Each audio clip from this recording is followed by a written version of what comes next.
Hey everybody, welcome to Fonecallz. I am Aaron Frank, and I'm joined by my co-host Vincent D'Agatano, coming at you pre-recorded from a hot little room.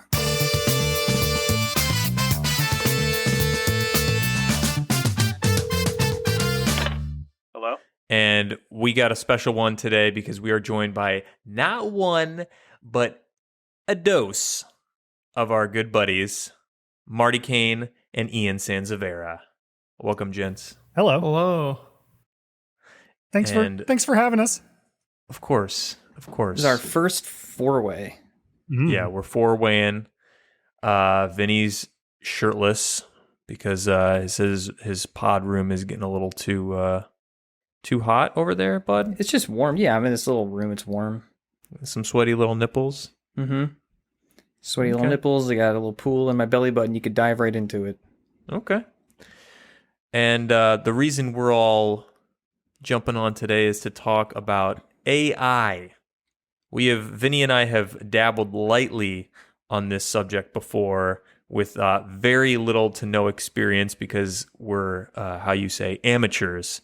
But our fellow friends have a little more experience, and I'm gaining experience every day because I'm starting to use it more. But most specifically, we can probably start with the image AI generators, right? So like your DALL-Es, your Midjourney. I mean, there's some that I'm not even familiar with, and I don't know if you guys have heard. Yeah, you said that like WOMBO. there's a slew of these, and is there? There are. Yeah, WOMBO. Have you heard of Craiyon? What's WOMBO? WOMBO.ai. That's another image generator one. That was like pre Midjourney and pre DALL-E. And I don't know if any of you do this, but every time I say the name DALL-E, I just think of a Pitbull song when he goes, DALL-E. That's how I say it. So it's like, well, what'd you make this in? DALL-E. Mr. 305, Mr. Worldwide, DALL-E. That's what I'm going to hear now every time I do. It's just stuck in there, little earworm.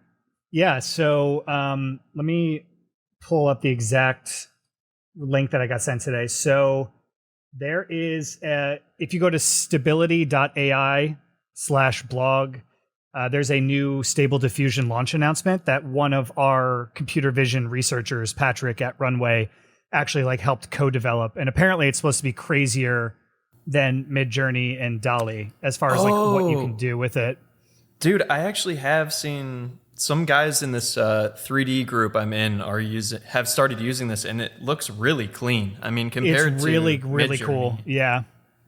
So I don't want to get too far ahead of the conversation, but basically Patrick, he's literally a 3 million IQ genius, but he's basically trying to take this technology and infuse it into video. So you'd be able to essentially do templatized video. If you wanted to say drone shot of Paris in the summer, right? It'll just generate B-roll of what you're looking for. So we're trending towards that. I don't think we're there yet. I've seen some demos recently of there's a turtle walking in the grass, and somebody put in a prompt that says diamond shell, and the shell of the turtle turns into diamonds, and it tracks it on there, and you can do text prompts for video in small chunks, and it's pretty cool. It's very interesting. But yeah, I mean, there's so many of these have popped up recently, and there's some really good videos about will DALL-E be taking my job as a graphic designer? And they put a graphic designer against DALL-E to see who makes a better thumbnail and stuff. It's pretty entertaining. Oh yeah, Marquise Brownlee just did a segment. Did you guys watch that? His whole team. I think he has this offshoot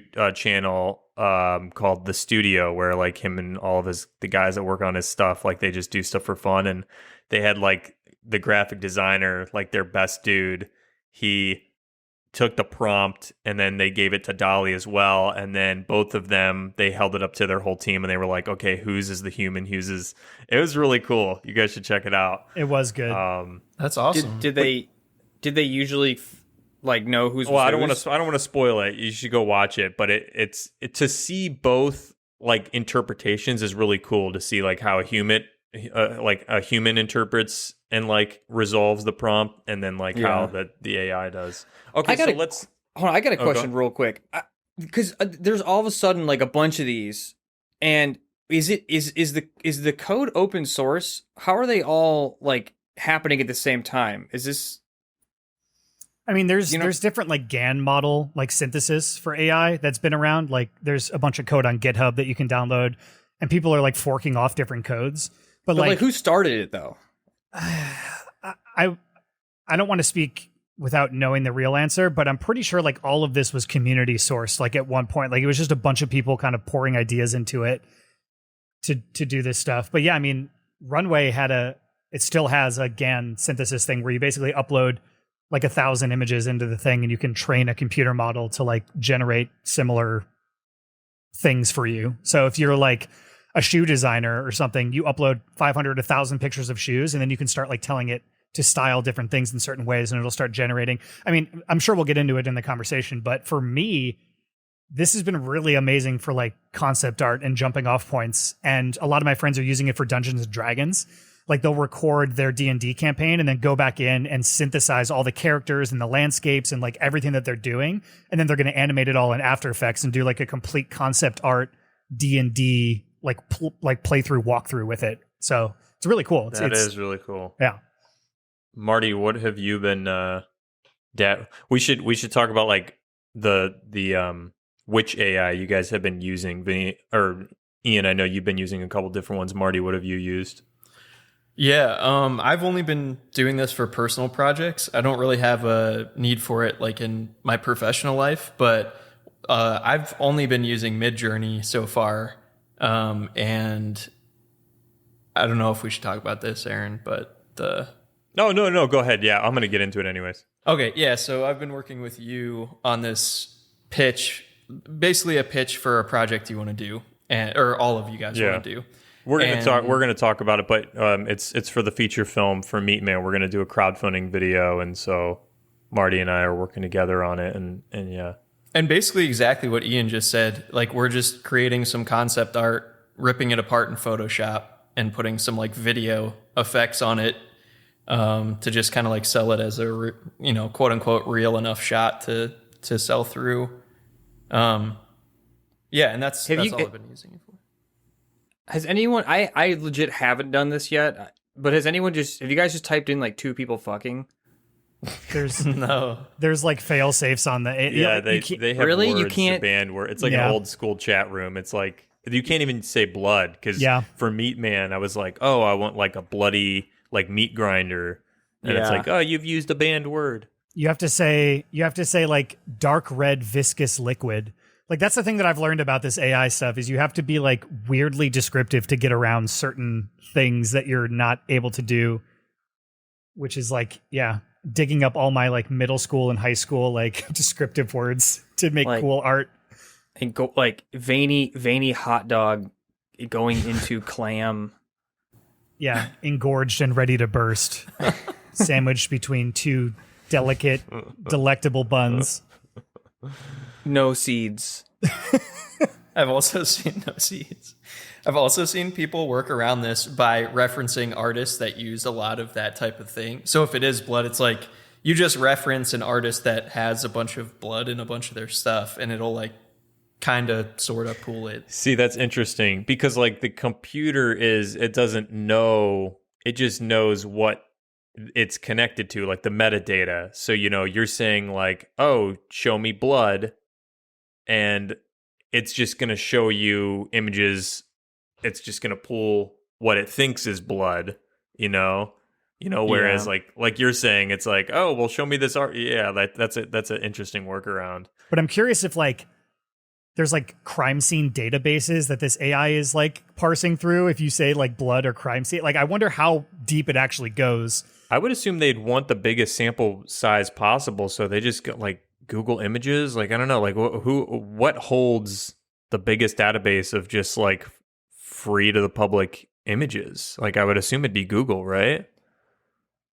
I mean, yeah, Bing. That's what I'm saying. I don't even know if it has to be free to the public. Like how much of Instagram data is infused with this stuff, or Facebook data that they've sold, like just it's got to be, it's like hundreds of millions of images. It's not a small sample size. It's got to be pulling from other places that aren't just like free archives. But how does it know? I guess enough images are then like categorized, because by like if there's a million images of cars, like it no, but imagine of those images, like they're not like there's no like text code next to them that says this is what a car is. Like how does it know? You know what I'm saying? I guess enough images are already like. I think that's the training process. So basically, you have your computer and you put a million images of a car on it, and you just tell the computer all of these images have a car in it, and then it finds what it thinks that thing is, and then once you release your code to the public, then your engine has that built in. So if you type in car, it just thinks about that like prompt that's already saved on the computer. I think. I don't know. Okay. I've never done any training, but Then why, Marty, can't the robot ever pass the security check when it asks you to identify all the stoplights in the pictures? Funny You know enough, what? I heard that the funny thing about that, Aaron, that is actually somebody designed that to. That's people doing the Yep. work for the software. it's 100%. Oh, really? Yeah. Yeah, People are That's training. You that I'm being used? yeah. Oh, That's I you feel training it. dirty. Why do you think if you type in crosswalk or bicycle into these AI things, it comes back with immaculate results? Damn, who's the robot now? It's me. No. Yeah. Yeah, that's 100% true. We've all been training these machine learning models for years with CAPTCHA. That's actually funny. Every time it delivers a bad result, we're thinking like, no, you idiot, but it's like doing it on purpose so that we feed it more info. It's like, I'm just learning from you. those are my favorite memes where it's like the tiny corner of like the airplane will be in one of the giant squares and the guy's just like sweating. Do I click on that tile or not? Okay, but if it's like bus, and we're training it, can't you just click on whatever and like, because if it already had the answer, then it already was trained, right? But there's so many different types of buses, colored buses. There's ones that are obscured by other like trees and cars. And it's like, you know what I'm saying? Yeah, like, but that's can how you it's so just good. click? But can you just click whatever and throw it out? Like did it actually need a correct answer the whole time? You know what I'm saying? It won't let you through It's the like you're- security thing if you don't click on the crosswalk. But if we're training it to know what a crosswalk is, then we're assuming it doesn't already know. So you can click whatever, and it'll say, "Okay, yeah, you're right." So you're saying that we should have been teaching the AI that a crosswalk is really a hummingbird this whole time? I'm saying the prison door was never locked. We could have walked through the whole time.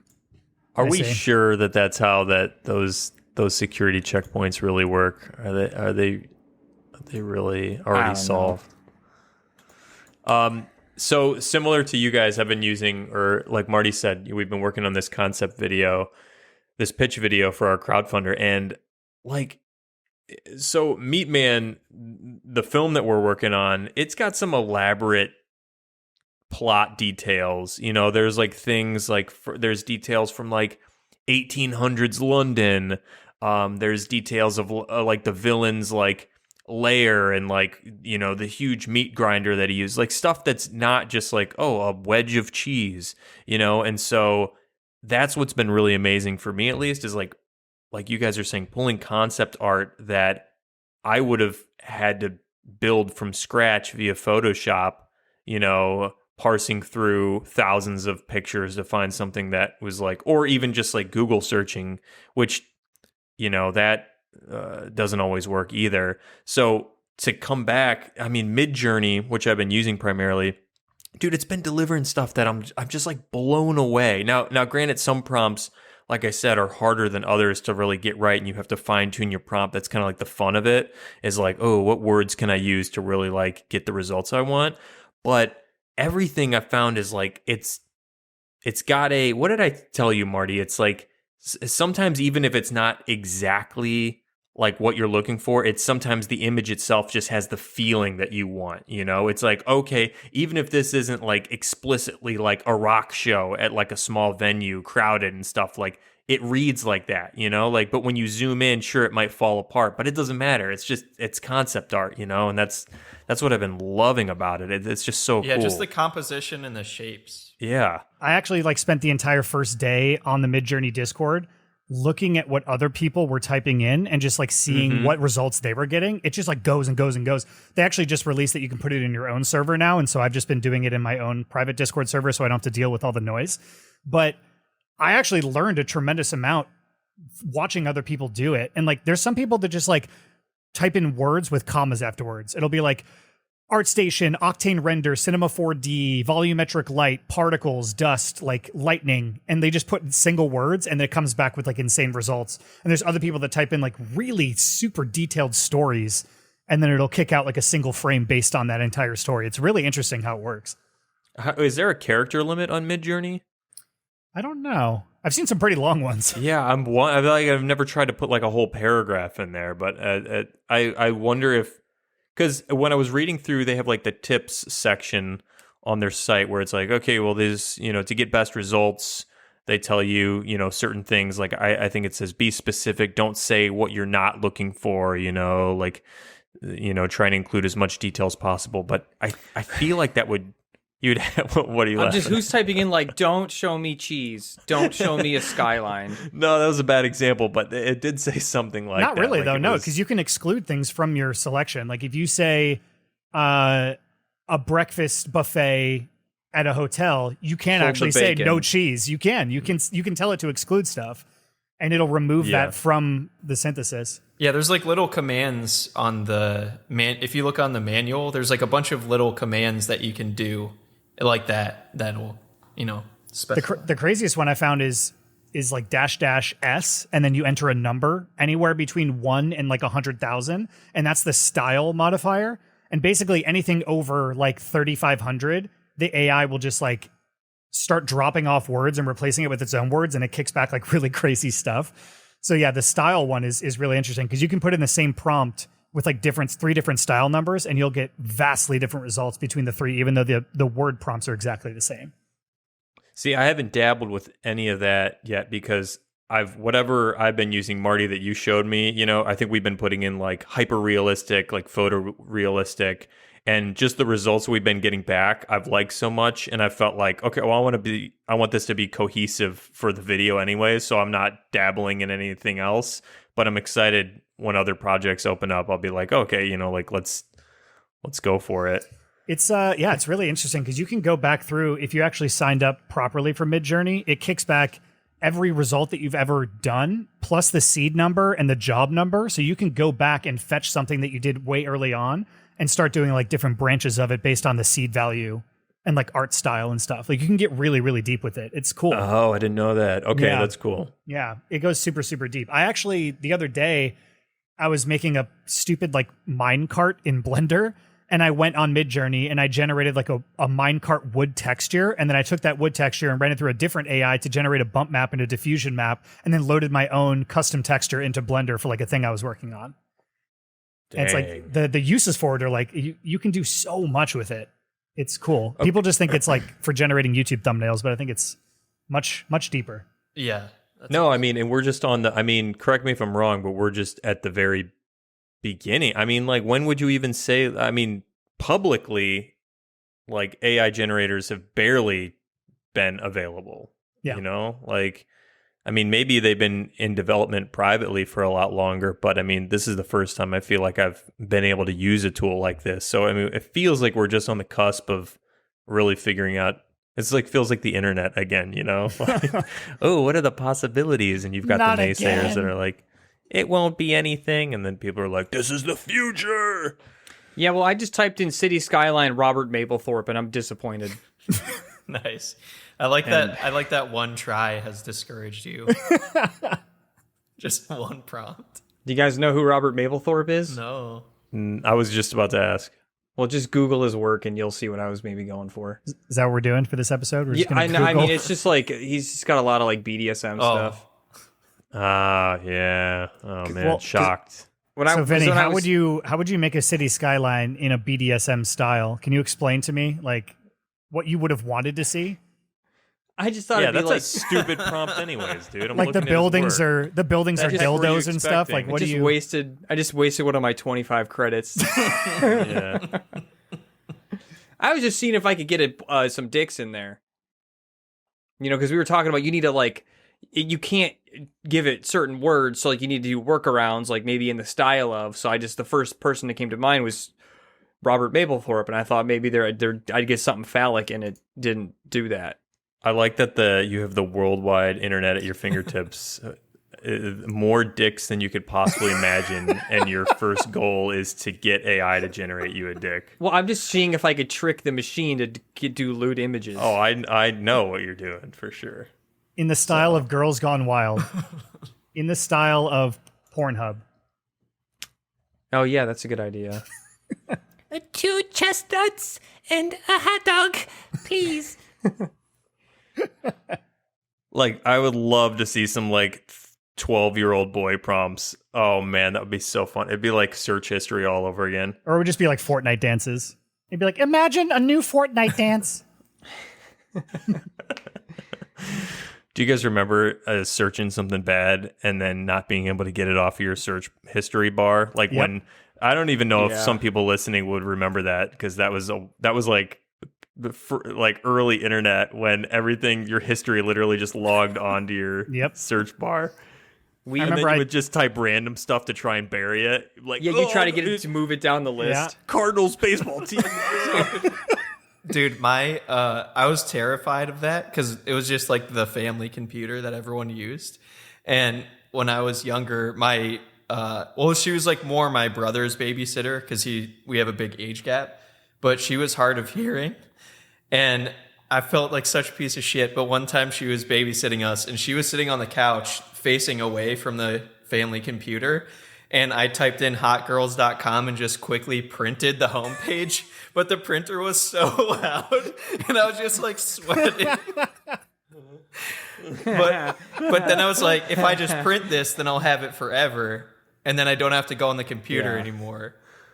But I don't know. It was like Mission Impossible. Genius. Did she hear? She did not. I still feel really bad about that, but I thought it was pretty funny. Yeah, no, you use the situation to your advantage. Hot girls. I remember in very early on, we had like computer lab. This was like in middle school. Well, I don't even know what they were even having us do, like computer little educational games. But we had internet access, and like kids would type in like...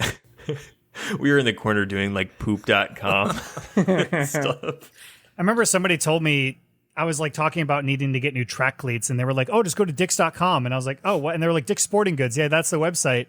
And in school, I tried to access it, and it didn't really work. But it did not redirect. DickSportingGoods.com. Longest, no, they didn't own it at the time. So it definitely feels like, concept art is like one of the strongest use cases right now, but I'm trying to think of like where it's interesting to speculate like where it's headed. We obviously video is a whole other thing, but just for images, like we have to be nearing like photo real like creations, right? I mean, DALL-E 2 is arguably the best. I don't know, some of the best stuff that I've seen at least. And I mean, some of those things are like, whoa, is this taken by just a regular camera? And that's kind of scary. Yeah, DALL-E looks really good. That's where I've been finding that you get the most photoreal stuff and like things that could pass as like really funny. Like today, somebody at work just got access to DALL-E, and so I went on DALL-E and typed in a cat wearing a birthday hat blowing a party horn, and it's like what you would do in Photoshop yourself if you had like 8 minutes. Dang. Like it's like just a cat with the thing, and it looks good enough to just be like funny and memey right off the bat. I don't know what other people are using it for. I googled Midjourney, and one of the first headlines is, "We need to talk about the Midjourney Discord-based AI image generator." I fucking hate when anytime anyone says we need to talk about, I just picture someone with their arms folded. Like, we need to talk about this. This is not okay. They're going to immediately tell you how it's bad. And there's nothing about it. There's nothing in the article that's like, this is a problem. But it's become fucking clickbait. Well, they clickbaited you and they got your click. We need to talk about. So wait, hold on. There's a couple other things too that you guys might not be aware of that are really fun. Go to autodraw.com. Autodraw.com. Oh, it's dicks. No, I'm just kidding. So what AutoDraw is it's Google's tool where basically you can crudely draw anything, and then it'll give you a vectorized like line icon based on your drawing. So it gives you a vector. Interesting. Yeah. So I'm going to draw like a crappy flower. And then at the top, you can see it like starts trying to guess what you're drawing. And you can click on the little icons at the top to give you different like vector line art. So This is really so cool. I've been using this at work. Yeah. I've been using this at work to do like UI UX design. Like anytime we are making something that we don't have an icon for, I'll just quickly go to auto draw, really shittily draw it in there, and then get like a beautiful vector instantly out of it. So, Ian, are these like randomized? Like, are these other things that other people created? They're just in a database, or is it? I don't think so.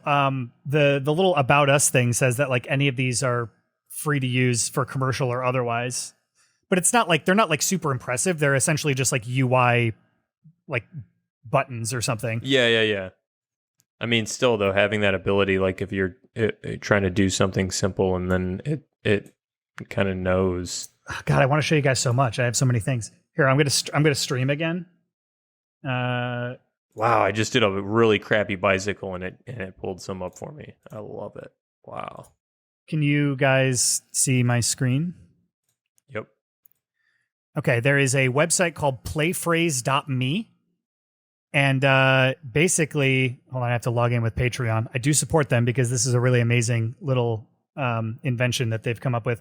But essentially what they're doing is they are uploading and transcribing tens of thousands of movies and TV shows and stuff. And you can basically type in any phrase and it will automatically generate scenes from movies that contain that phrase. Wow. So what's a phrase? Oh, hold on. Vinny's muted. So I said, get lost. Okay. Chump. Oh, I thought it was supposed to already be from a film. Oh, Wow. Whoa, that's fucking crazy. Hold on, wait. Where's it pulling this shit from? Okay, wait, because I don't And think so- it's our pod is capturing the audio from the site, but just so, So- everybody so there's- knows, Ian just typed in "get lost" at the bottom, and then this site is literally cycling through like every show or movie that even has that in the dialogue. Dude, that's sweet. And so there's 638 results that it came back with just for Get Lost. And so if you subscribe to the Patreon, which I think is like $3 a month, you can download every clip that you need, and you can just put together like crazy compilations of things. So that's a cool one. It's called playphrase.me. There's no way this could stay up that long. This feels like this is a copyright. I don't know. infringement. They have 7.6 million phrases. It says available on the App Store. So like you would think that if they had to go through the App Store to get their thing, that it would be somehow legitimized in some sort of way. What constitutes a phrase? Could you do like a whole? Could Isn't you there do something a whole about- monologue? Well, isn't there something about like Creative Commons that you can use up to 6 seconds or something of a thing before? Oh, you maybe get, that's true. so maybe they're dodging yeah. it through the loophole of Creative Commons or whatever. But it's cool, man. Like it's really. I don't know what kind of use this has. I've been using it for my own YouTube videos and stuff at work. Like I made a funny video for work. We have meetings on Monday mornings, and I went back through and I searched like case of the Mondays, right? And I put together this whole montage of people being like, "Oh, somebody's got a case of the Mondays." Yeah, And wow. like it just made it for like a funny thing, and it took me 2 seconds to do, and it's really so this really isn't fun. this isn't so much AI. This is just human time and effort. Like Yeah, some of transcribe, it's- or you think they're running these movies and shows through just like an auto transcribe? Correct. Yeah, and then they're it's logging it all. and they're doing like metadata and transcription with AI. I'm almost positive. Interesting. So yeah, really cool. That one's cool. Auto draw's cool. This is the episode we should have tried video for the first time. It's okay. It's okay. I really like that auto draw one because that to me right now is the biggest downfall with Midjourney or some of these other ones where you don't have like layers, you're not really getting assets. You're just kind of creating a flat image, which is still awesome, but it's like when the client says like make that bigger, how do you do that with this, That's why it's, it'd be wild if Midjourney like developed layers, where it's like it recognized like here's your background, here's the objects, here's your foreground, and you could separate them That would be really interesting. Have you guys actually seen a demo of DALL-E? DALL-E. No, what do you mean? I'm going to show you. So DALL-E is cool because you can actually edit your results. So I'm going to type in man standing next to a bicycle, right? Generate. And so now DALL-E is going to generate a man standing next to a bicycle. And then once it generates the image, it gives you a brush that you can paint out certain parts of the image and then replace your paint out with something different.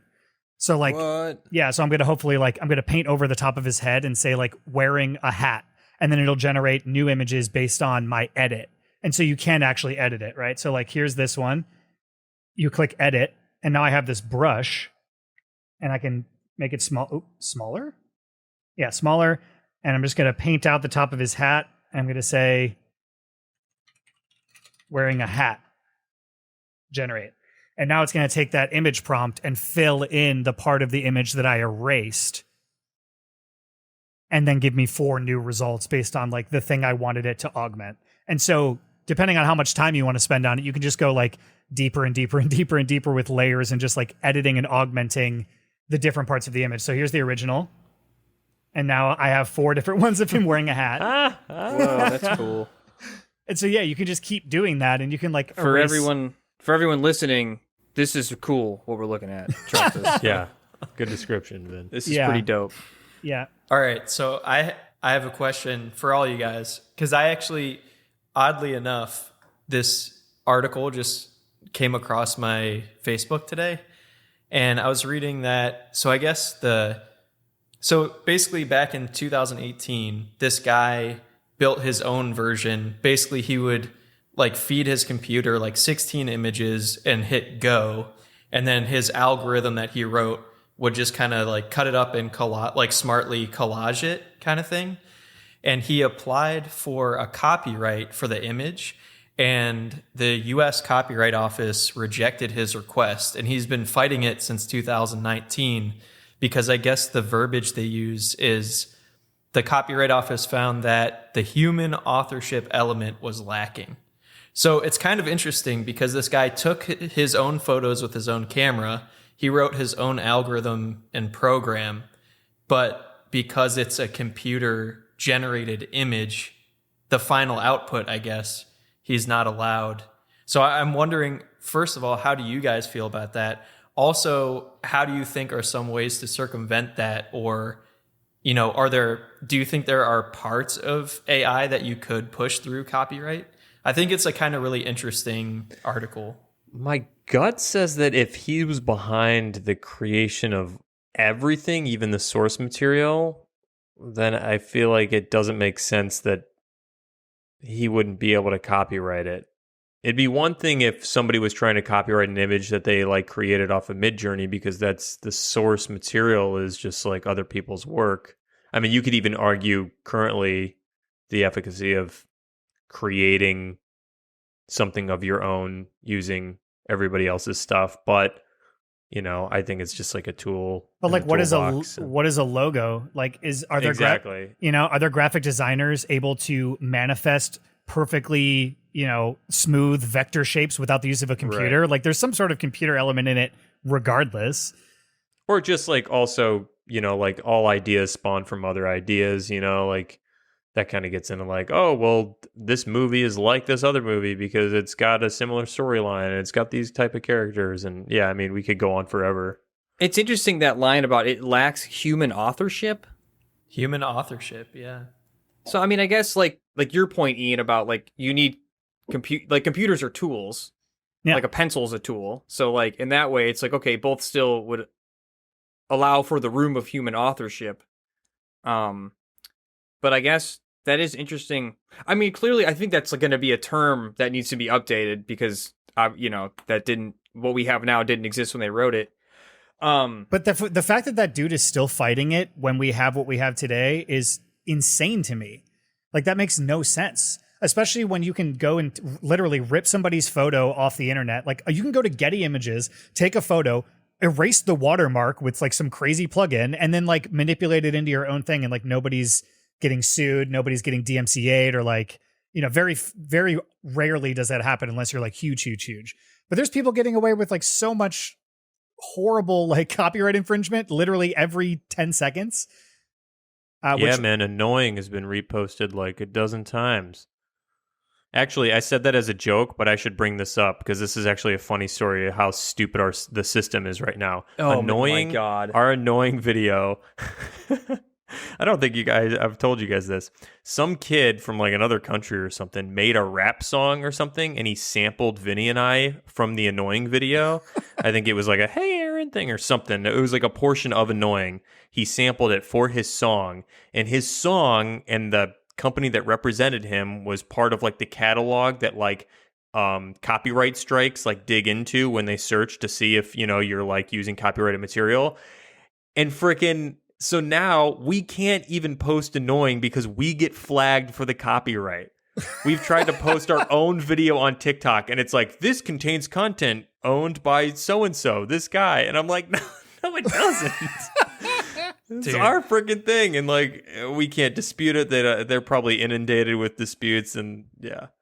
I reached out to him. I reached out to the artist, and he was like, "Oh man, like I sampled it because I like you guys. I wouldn't want you to like not be able to like make money off it or whatever." And he said he would reach out to him, but clearly it hasn't, like, to no avail. Yeah, he doesn't care. That's horrible, and also hilarious. Honestly, it pisses me off to think like just this fucking. Just dickbag companies like, no, it's ours. No, we're just gonna vacuum up all the things we can. And well, it's so weird. It's like it's first to market stuff. Like, yeah, sorry. Go ahead, Marty. I was just gonna say, I just love that this happened to the video that you guys hate the most, but it's still like, it's annoying that this happened to the video annoying. Like, you even have to worry about, it's like the least effort you've put into a video ever, and now it's like this big thing. I mean, when it's to the point where we try to post like the video on Instagram, and it's funny, one of the ways that it circumvents, like, it says like, well, you can post this, but the audio has to be removed because the audio is what gets flagged for the copyright. I'm like, yeah, I want to post a silent freaking video of this. Like, thanks, dude. Thank you for the offer. It's, we literally just can't post it anywhere. All right. Well, I want to bring it back to that AI. I had a question a while ago. So everybody here is a creator, like we all like make stuff. And do you think that any part of you feels like, do you feel guilty? Because when I was making stuff on Midjourney, every time I would get like a really good result, like knowing I'm going to use that, did you feel at all, did a part of you that has had like the history and the just your past work has been built on knowing how hard it is to make that stuff? Did you feel guilt at all when you got it so easily and you're just like, oh yeah, this is perfect? Like, no. Oh, that's good. I don't think I ever did. I mean, imagine what shitty example can I use? Like a butcher or like a meat person who was like cutting like meat with a knife, and then all of a sudden that machine comes out where you put a whole hunk of meat in there and you just move the thing and it slices it perfectly. Like, it's the same concept. Like, technology is always evolving, and then the people using the technology for advancement in their own things like is always going to happen. So how is this different than any other invention that's made anyone's life easier? I would argue that yes, from a technical standpoint, yeah, I totally hear you. It is the simplifying the process, but it's the creative aspect that gets me, because it's not just so like cut and paste. It's not just so like process oriented. It's like, there's creative input too that takes a while to develop some of these things. And like I said, some of my results, like Marty even pointed out, like the composition, the lighting, I'm just like, man, like that's awesome. And it feels like more so than just like me photoshopping something quick, together to get the reference point across. But how many times has that happened where you've seen something and it's in the back of your mind subconsciously that you've seen something that you liked that then influenced something else that you did? And how is that different than this? Yeah, that's a good point. And I think that if you were straight up taking a Midjourney result and then like selling it at an art gallery, I would feel shitty about it. But the fact that you're taking it, you're bringing it into Photoshop, you're manipulating it, you're combining it with other things, you're animating it, you're thinking of the thing to even put into it in the first place. It ultimately, the human element of it, to go back to what Marty was saying, the human element actually outweighs the digital element. The digital element is just taking the amount of time that it would take you to do it yourself and cutting it by like 90% or more, probably more than that, you know? I would also say for you, Aaron, it's like you're the creative fulfillment part will, because this is all to serve, like the reason you're using it is to serve as like concepting and ultimately like raising money for a project that like countless hours and other creative energies will go into. So it's like if these images were like your end result, then it's like, well, yeah, you're not doing anything to get there. But it's like I'm pretty much saying what Ian's saying. It's all to serve a greater purpose. If you want to feel guilty, Aaron, think of all the graphic designers whose jobs are gone now. Is that a thing? I don't know. Is that like... I genuinely worry if there's concept artists that are sitting back and being like, uh-oh. It's, what is that Simpsons character? I'm in danger. Ralph Wiggum. Ralphie. Yeah. I'm interested in if this like opens up like the playground to like almost like how games have modders, you know, and they take the base game and they do whatever they want to it. They, you know, open up the code and, you know, like, oh, I'm going to replace, you know, the dragon with a big choo-choo train in Skyrim and stuff, you know, like, is that the future for like, you know, image and TV and film? Like, you know, when these things get better, I mean, you would be able to have like a 13-year-old kid go in and be like, I'm going to take all the Avengers and I'm going to make them Looney Tunes and just like, you know, recode the whole movie, you know, and then and at a certain point, depending on how much you change, then you could argue that becomes kind of Creative Commons, kind of like we already have on YouTube, where if you're changing enough, you know, or creating parody or whatever the law is, then it kind of becomes your own thing. Yeah, I mean, it's like we're entering a very weird gray area that's kind of exciting, but also scary. Yeah, I don't know if you've seen what Unreal Engine did when they released Unreal Engine 5, and they did that whole like Matrix cityscape thing. Yeah. You can just like, okay, so super, super cool. Imagine now if Google Maps partnered with Unreal Engine and now you have like a photo accurate representation of every major city in the United States that then can be used to create content or whatever. Like there's so many possibilities. Or like Grand Theft Auto is going to now use Google Maps generated Unreal Engine 5 or 6 or 7 or whatever it is at the time to create a photorealistic cityscape of Miami that has like the exact businesses that are on the street, on the strip that like you see in the game. You can create content with it, all the camera fly-throughs and everything. This is dangerous because because the Columbine shooters use Doom level generator to recreate their school. So now people will be we're going to have terrorist cells using these city maps to plot out. That's interesting because then it's like you could have stuff updating like almost in real time or something, you know, like you wonder if AI could get to that point. Like the Fortnite model actually is interesting to me, like how they keep like they take this one landmass and they keep updating it and tweaking it and stuff. But like you think about an online game like GTA where you literally have AI doing the changes. So it's like a living, breathing world. Every day you log in, there's new businesses going up. There's new buildings going up. That's where it gets crazy to me. Well, that's where people talk about the metaverse too, right? Like people buying digital land in the metaverse because then they can sell digital products inevitably for when we get to the free guy level of like, you know, gaming interactions or whatever. I'm surprised we haven't talked about the singularity yet, where AI becomes sentient and then just destroys us all because humans are worthless. Well, Vinny and I had an episode previously where we kind of talked about, like I said, we've dabbled in AI, but I don't think either of us are knowledgeable enough, and we kind of like tiptoed around the edges of the topic, but like I don't know enough, you know. Yeah, Vinny doesn't even know how AI works, so he's like, "How does it?" Well, like, how, and you do? What do you mean? I mean, I think I have just as much of basic understanding as you do. I just want my buildings to be dick shaped. The questions you were asking in that episode, though, you were like, I would have to go back and pull it up. You were saying like, I asked what its favorite color was, and it said blue, and I said, well, why? You know, and then it said... No, I don't mean when we were talking to the AI bot. You were just saying like, well, what's stopping an AI from like unleashing... See, because You know, I feel like I'm the opposite. Like, I feel like people are all scared, and I think like it would only be destructive if it was told to be destructive. No, and I think what I said, correct me if I'm wrong, was that once it gains access to all of the internet, all the knowledge, it's not necessarily what it's programmed to do. Or maybe that's what we were arguing over, is that like people are worried when it gets sentient. That's the problem. It no longer even It has might a not be- directive. Yes. Right. And yeah, I guess, yeah. Can you just unplug it or pour water on it?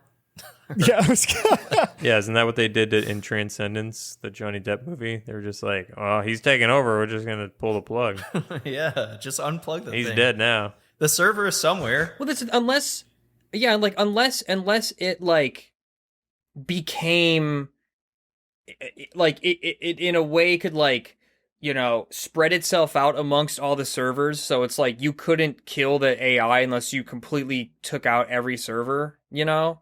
Like that would be scary. Or, you know, but if it's contained to like one box, you know, it's like, and then like we were saying, it like hijacked the DARPA robot dogs to protect it. It's like, what's stopping anybody from just, yeah, like dumping water on it or whatever.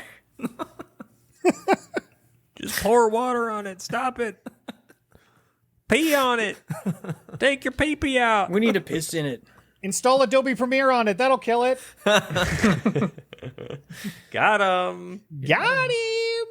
Oh man! All right, we don't have to get into the singularity. We've gone on too far already. Ian, when can I feed a bunch of images of myself and a bunch of images of Marissa Tomei into a computer and have us going on a nice date together? I mean, you can just type in a Midjourney right now, a frail, pale, long-haired, hippie-looking dweeb on a nice dinner date with Marissa Tomei, and you might get a pretty good result. Aaron, write that down. Quick, generate that. I could do it in Photoshop for you if you want. All right. Roasted. Then don't sell yourself short. If you want Marissa Tomei, you go out and you try and court her. Did you say corner her? No, I said court her, but now I know where your head's at. Is she married? I'm just salty because I was like all excited to talk about Google Maps integration with like AI, and you were like, "Well, the Columbine shooter used Doom," and you really brought the energy down, Vin. Oh, come on. Come on. I'm just trying to add another dynamic to the conversation. Just tell me to fuck off and keep on with your thought. Then you just don't have anything to add. I don't. So, of course, I was going to be throwing pies and banana peels into the conversation. And Marissa Tomei... Oh, my God. We almost share the same birthday. She's December 4th. That's your starting point. That's what you lead with. Hey, Marissa, we have almost had the same birthday. Ian, was there more you wanted to talk about with the integration of Google and Dude, I Maps? don't know. There's cool AI things all over the place, and I've been trying to discover new ones every day because it's just fun to do. Have you used the Craiyon one? No. I was just reading an article on Grid that says it was mentioning. Yeah, I've never heard of it. Craiyon. It's spelled Craiyon. Wait, Craiyon. It says it's open. Yeah, actually .com. It'll take you right to it. .co. Oh wait. Oh, just kidding. Wait, what? CRAIYON.com. CRAYION.com. Craiyon. A puppy wearing a top hat driving in a clown car. Let's see what it gives me. It didn't work. I think I spelled it wrong. I'm over it. Dude, it's crayon, but with AI in the middle of it. Don't you get it? CRAION. Is that not what I was saying? CRAYION. CRAIYON. Isn't that what I said? I'm going to go back and listen to this. Oh, CRAIYON. What do you want to see? I'm over it. Vinny D'Agostino and Marissa Tomei sharing a spaghetti meal. Vinny's still working on his Marissa Tomei image over there. Just shows how out of touch you are that the celebrity that you bring into the conversation is Marissa Tomei. Dude, she'll be beautiful until the day she dies. Go lead with that, actually. Hey, these results are actually pretty good. You spelled spaghetti wrong. This is adorable. You're a terrible Italian, Vin. Oh, that is a scary looking puppy. Some of the stuff you get kicked out of, like faces especially, you're like, oh, this doesn't sit right. And also, I love when you look at the details of something and it really starts to break down. Yeah. Yeah. And it's like, what is it? What is it pulling these from? It's very impressive. Like if you make a 4K image and you're zoomed out super far, just like a little thumbnail, it looks like a real photo. And then you zoom in and it's just these weird smudges and there's like an eyeball over here and it's just like weird. But it somehow like makes it look right, man. It's very bizarre. Yeah, it somehow makes sense. It's like if you squint, it's perfect. Yeah. Oh, I should show you. I'm going to just send you a link. Hold on. Just want you guys to see what I got. Let's see. Oh, look Oh at my Marissa God. Tomei. Wow. Oh my God. Oh my God. Oh, That's horrifying. We'll post this to the Patreon. This image, I'll download Oh, it. that's pretty good. Yeah, download all those. I like how it did like try to do the Lady and the Tramp thing. But it just like morphed her. Yeah, it like has the noodle kind of smudged in between okay. their Here, go. faces. Or here, I'm going to share my screen. So this is, what is it cited as? Clip-based neural neighbor style transfer for 3D assets. What the fuck does that mean? So basically, you can apply, you can apply different art styles to things in 3D space based on a 2D image, and it will like automatically put it into 3D. That's cool. Mm-hmm. So that one's really cool, and then this one is the really crazy one. Wait, can you guys still see what I'm looking at? So Yeah. this is a 2D image that was input into this Nvidia NERF, like whatever this thing is, and it created a cloud point like 3D fly through based on a 2D image. Wow, That's that's pretty awesome. crazy. It's just a girl. It's a girl playing piano, just sitting at home. And so look, this guy wore Ray-Ban Stories glasses and walked by like this building. Wait, what? Hold on. What are those? So Ray-Ban Stories are just glass. Get in touch, you They're idiot. glasses with cameras in the embarrassing side, so you me. can like record what you're seeing. Basically, I mean, I guess I hadn't heard of it. But so this dude took this Ray-Ban Stories thing and he inputted into this Nvidia Nerf, and it creates this entire 3D cloud point like atmosphere based on the source video, and then fills in all of the other remaining pixels, and then creates like a 3D environment. It's insane. This shit is so cool. This reminds me of like, so I'm going to be a bummer again, but this reminds me of like when they Columbine. It reminds you of Columbine somehow. Tell me how it reminds you of Columbine somehow. No, it reminds you of Minority Report when like the precogs. It's like that would. That's not a bummer. No, that's not a bummer. It's a Well, good I'm not movie. sure. I'm not sure what I can say anymore. Look at this. We're looking at a Yeah, picture this of is it was cool. Aristotle. And we're looking at a marble bust. Using pictures taken Of a- with a smartphone, he created an instant Nerf render of an ancient marble statue of Zeus from an exhibition at Toronto's Royal Ontario Museum. His beard is made of SpaghettiOs. What does a Nerf render mean? I think does it's it say like it up here? it's like photogrammetry. Like if you have a bunch of Yeah. images, it'll calculate the depth and give you basically little Okay. points. Nerf. It's like a VDB, and it gives you little points in 3D space. Oh and yeah, color. VDB. Sorry, it's like a volume. It's Nerf like or nothing. It's Nerf or nothing, basically. It's basically do you guys watch Corridor Crew on YouTube? Yeah. What's the program that they're always using to scan everything? They just like don't scan it with know. their phones and they input it as a texture. Oh, they say it all the time. I should know There's it by a now. couple. There's oh my gosh. The algorithm is groundbreaking. The fact that you can render a physical scene with higher fidelity than normal photogrammetry techniques is astounding. You can reconstruct. What do you do with that now? What do we do with this? You look at it. You go, ooh, look at that. That's cool. You're like, if you can't afford to go on the field trip to the museum, you just Google the. Yeah.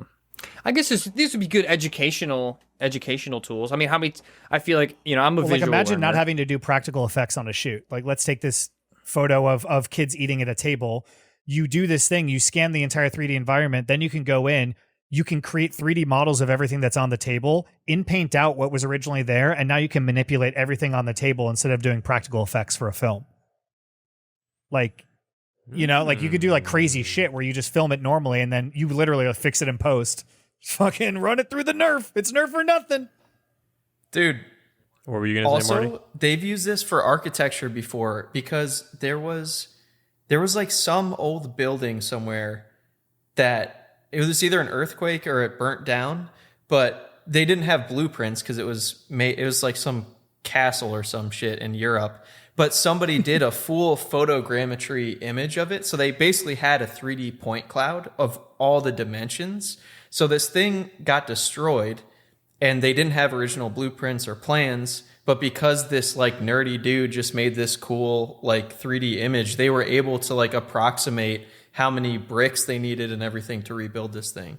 So there's like practical applications with architecture too, which is pretty cool. Yeah, it's pretty wild.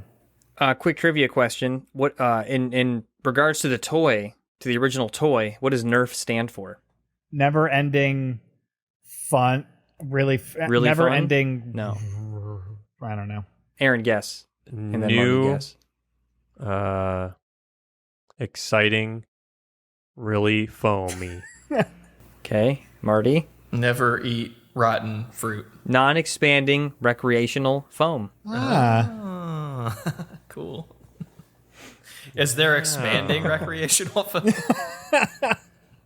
I guess. Yeah. Is there Yeah, I Earth? guess so. I mean, It like, just doesn't stop. Oh shit. Is there Earth? All right, so wait, I just found the other one that I was telling you about. So creating a 3D fly-through based on just landscape photography.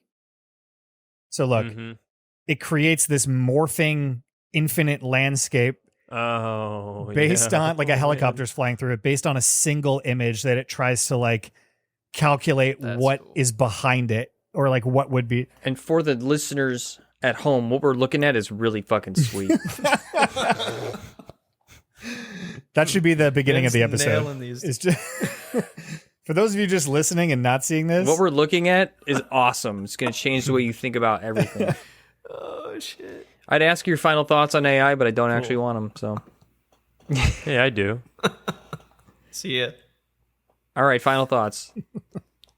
Anything to wrap it up? Marty, you go first. I think AI is an incredible tool.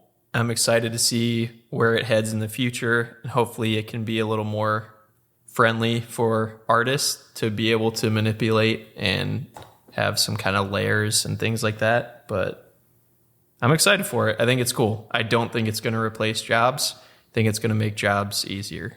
Ian, go.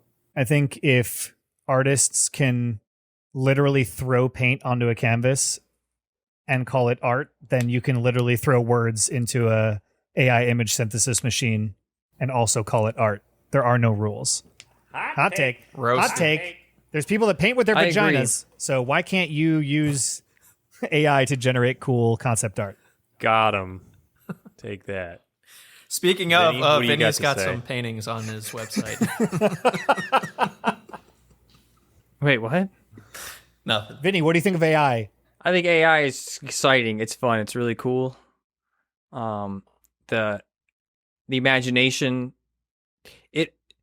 I think. While it seems to have taken away creativity, the applications are where new doors open, and yeah.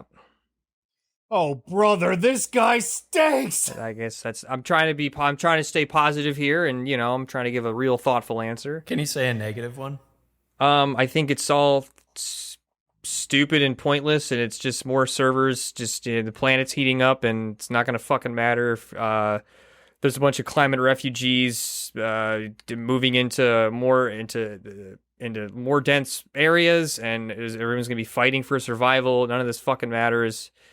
Get a gun, learn to grow food, find those close to you, hold them, love them, kiss them, hug them, and I guess if there's a computer blinking on in the corner and you smack it and it turns on, and you type in an image of what was it like when I was happy. You type that into the prompt, and maybe you'll get something that brings a tear to your eye.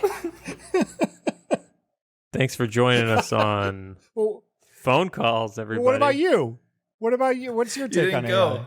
AI? I want right now I feel like AI is like the first Spider-Man movie. Tobey Maguire. We didn't even know what we had when we had it. It was like, whoa, this is cool. This is what superhero movies can be. And then all those years later, we get Endgame, and it's like, holy F, This is the culmination of so much. That's what I can't wait for. I want to see AI used in so many different facets of the industry, it being combined with other things. It feels like right now there's so many different startups and apps, and they're all kind of doing their own different things, but it's going to get really interesting when they kind of like merge and we get some synergy, and they, who knows what things can be done in the future. It's already exciting right now. I can only imagine it'll be more so down the road. Yay! Woo! Thanks everybody for listening. Ian, Sansavera, Marty, Kane, thank you for being our guests on this very special, very first foursome of phone calls. Woo. Dale.